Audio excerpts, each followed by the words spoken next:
Good morning, children.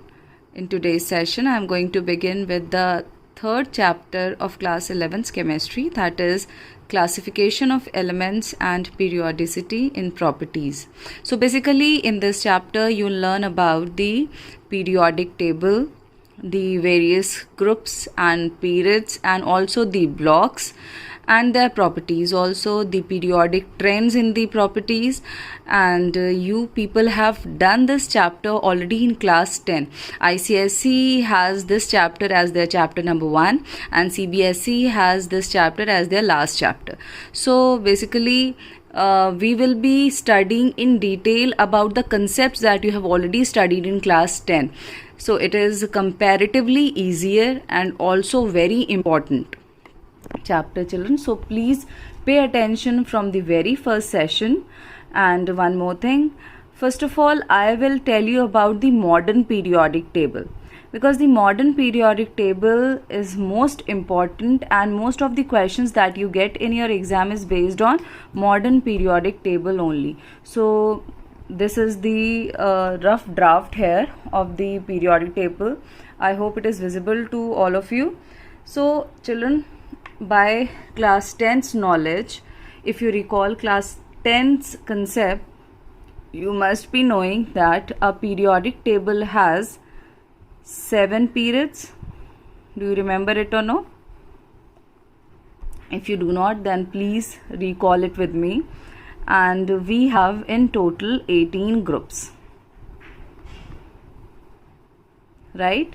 Now one additional information to this is these 7 periods and 18 groups are further grouped into 4 blocks. Okay, and these 4 blocks are S, P, D and F. Okay, now you know the meaning of these terms S, P, D, F, because we have already done these S, P, D, F as subshells in chapter 2. So I'll explain you how the blocks are named as SPDF. There is actually there is a concept involved in classifying the elements into 4 blocks, which I'll be explaining you in this chapter only. So here is the rough draft, children, which you all must know how to draw it, because if you remember this rough draft of the periodic table, you can recall the position of any element at any instant, because now you will be needing to remember the elements also, and it is very important to remember the elements in this form, that is the elements present in any particular group, and you will be learning it gradually as you'll move further to next chapters like S block, P block. You have this year in detail. These chapters you have this year in detail only. So it would be better that most of the topics, if you cover in this chapter only, the S block and P block chapter will become easy for you.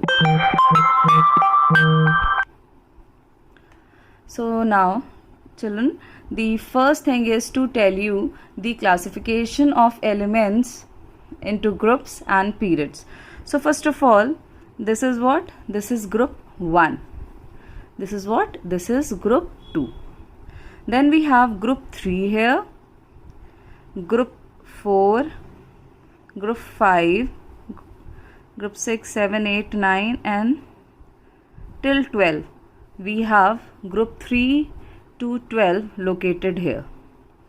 Then group 13, 14, 15, 16 and 17 group is present towards this extreme right, and then we have group 18 here. So this is the classification of elements in groups. We have in total 18 groups. This is group 1, group 2, group 3 to 12 is present here in the center. Then we have group 13, 14, 15, 16, 17 and 18 to present towards the right hand side. Then we have the period here. So period, this is period 1, period 2, 3, 4, 5, 6 and 7th period. So these are the periods, and again few elements from period 6 and period 7 are placed here. There is a reason behind this placement which I'll tell you. So first of all, children, you need to know that this is the rough draft or the skeletal diagram of the modern periodic table, and the modern periodic table was given by whom? Quickly recall.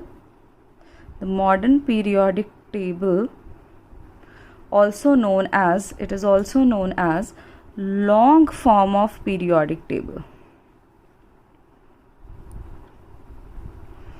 Okay, and now recall who gave this periodic table. You all must be knowing, and I hope you remember this also. It was given by Henry Moseley. This periodic table was given by Henry Moseley, and before him this type of classification was given by Mendeleev, but due to certain mistakes, or you can say certain drawbacks of that periodic table, the credit of the discovery of this modern periodic table, which was actually the corrections were rectified by Moseley, so now the credit goes to Henry Moseley only. So you have seen here there are 18, you must have seen here there are 18 groups in the periodic table, and these groups are vertical, columns, and then we have 7 periods which are horizontal rows.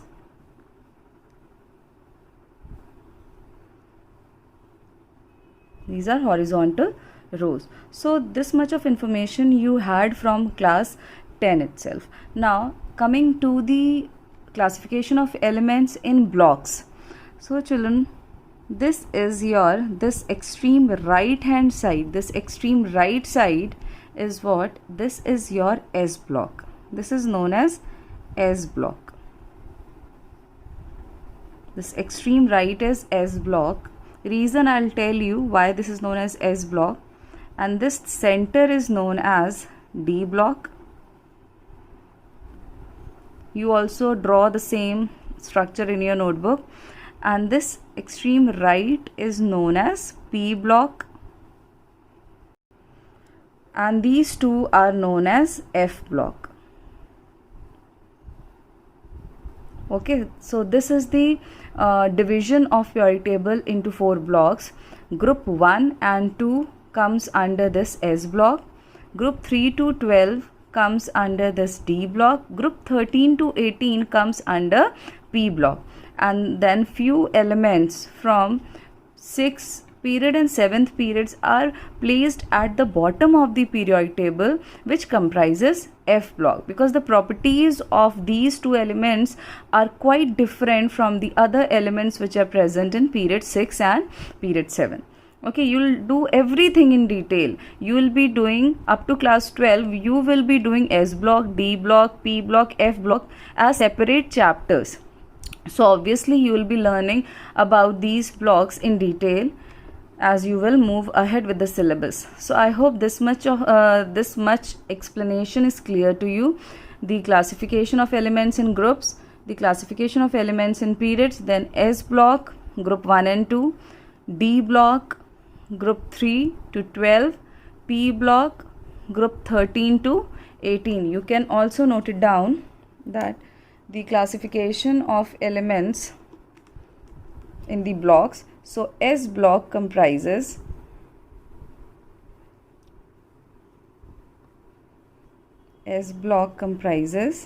group 1 and group 2. D block, which is present in the center, comprises group 3 to group 12. Then P block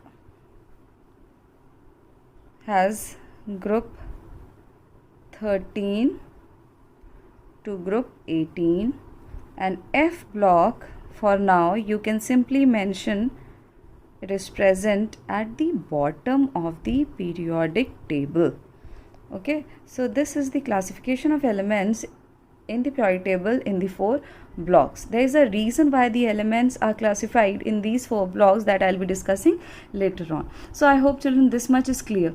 Now coming to some important points. First of all, this first period has 2 elements in it. Okay, this has 2 elements in it, and this second, I'm writing here, this has 2 elements, and this second one has 8 element. The third one again has 8 element, then it has 18, then it has 18, and then it has 32, and this also has 32. Okay, so this is the shortest period which has only 2 elements, that is hydrogen and helium.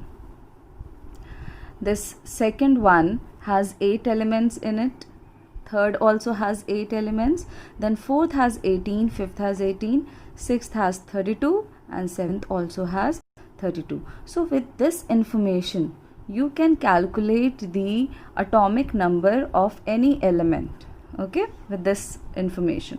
Now coming to the noble gas, children, always try to remember the noble gases also, because remembering this will help you again in locating the other elements in the periodic table. So first noble gas is helium, then you have neon, and then we have argon, and then we have krypton. After that you have xenon, and then you have radon. So in total you have 1, 2, 3, 4, 5, 6. Total you have 6 noble gases. So first is helium, then neon, argon, krypton, xenon, and radon. So these are the various noble gases. So you can see here that if you remember this, the atomic number of helium is 2. Now as you know that second period has 8 elements in it. So obviously when you add 8 to 2, the atomic number of neon will become 10. Again, as you know that this again has 8 elements in this third period. So the atomic number of argon will be 10 plus 8, which will be 18. Then to find out the atomic number of krypton, you will add 18. So 18 plus 18 will be 36. Now to reach out to xenon, you will again add 18. So as to find out the atomic number of xenon, it will be 54. And now to find out the atomic number of radon, you'll add 32, which will make it 86. So if you remember this, the first atomic number of the first noble gas, you can find out the atomic number of rest of the noble gases. And how we will find out this? By remembering the number of elements in each period. 2, 8, 8, 18, 18, 32, 32. Just remember this series. Okay. Obviously, now when you know neon, so the element which comes prior to neon is fluorine. Its atomic number will be 9. And again, argon, when you know that it is atomic number 18, the element which comes prior to it is chlorine, and its atomic number will be 17. Similarly, the element coming prior to krypton will have atomic number 35, prior to xenon will have atomic number 53, prior to radon will have atomic number 85. Okay, so similarly you can find out the atomic number of other elements also. And recently one more atom in the periodic table has been added, and that atom is the 7th this noble gas, and the name of that element is oganosine. And obviously it must be placed somewhere here in this series only. 18 group 18 is, children, what? It is noble gas group. All the noble gases are placed here always, and the 7th one is oganosine. So children, it's a request, go and do some research on this recently discovered noble gas oganosine. I have told you the name also. Now it is your duty to find out the element and find out the atomic number of this newly discovered this noble gas. I'll be discussing with you in the next class. So this is the introductory session where I told you about the general layout of the periodic table, the various blocks, the groups and the periods. Now collect your doubts after watching this video so that we can discuss the rest of the things in the next.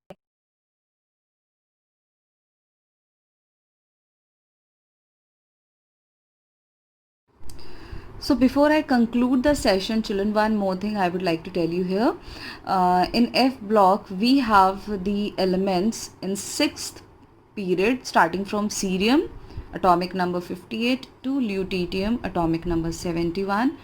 And then in 7th period, we have thorium, atomic number 90, to lawrencium, atomic number 103. So this is the F block series. This first series is known as lanthanoids. This 6th period series is known as lanthanoids. And this 7th period series is known as actinoids. So one by one I'll be taking up these series: S block, D block, P block and F block, and I will be telling you their general properties later on in this chapter. So for now, revise this and go through the video properly, and please children, feel free to ask your doubt anytime. Thank you.